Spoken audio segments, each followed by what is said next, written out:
Lankan බණ්ඩාරද? ඔව් කතා කරනවා. මම ඥානසාර හාමුදුරුවෝ ඔව් ගම්සර්. තමුන්නාන්සේ එකක් මතක තියාගන්නවා. තමුසේ මේ ඕන විදිහට මේ YouTube channel වල තමුසේ දන්න මේ පාණ්ඩිත්‍ය පෙන්වන්න යන එක වෙනම කතාවක්. තමුසේගේ පඬිතුකම් පෙන්න ගන්නවා. වහන්සේ ඉස්සෙල්ලා කතා කරන්න ඉගෙන ගන්න. අනේ ඵලයන් බූරෝ යන්න මීහරකා.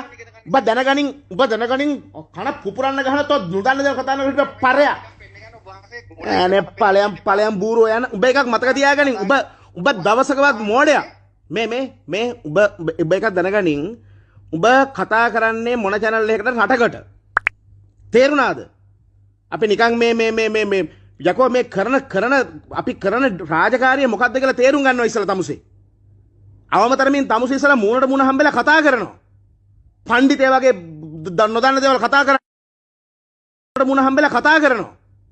පඬිතේ වගේ නොදන්න දේවල් කතා කරන්න. තමුසේ බෞද්ධ අන්තවාද දන්නේ නැහැ. තමුසේ මුස්ලිම් අන්තවාද දන්නේත් නැහැ. රටක් ගොන් අලියා හම්බෙන්න එපා. කන් අඩි තලන තමුසේ මම එච්චරයි කරන්නේ. කාලකන්ඩි තොපි වගේ. ඔයා කරුණා කළා ඔයාගේ ඔය කැමරායි ඔයාගේ තියෙන ඔය ඔක්කොම මේවත් අරගෙන එන්න ඉස්සරහා මාත් එක්ක සාකච්ඡා කරන්න. හරිද? ඉස්සලා ඔයා දැනගන්න මොකද්ද මගේ හෘද ස්පන්දනය මොකද්ද අපි මේ කළා තියෙන කියලා මේ රට ඇතුළේ අවුරුදු 20ක් තිස්සේ. තමුන් නැහැලට කැමරා ඉස්සරහා කියලා ඕන ලබ්බක් කියවන්න පුළුවන්. තමුන්ට දැනගන්න ඕන නම් මුස්ලිම් අන්තවාදය කියන්නේ මොකද්ද? ක්‍රිස්තියානි මූලධර්මවාදය කියන්නේ මොකද්ද? අපේ ඓතිහාසික වගේ ඔයා කියන කහන්නේ තමුසේ බලනවා ඉස්සලා තමුසේ මොනවද කියන්නේ කියලා.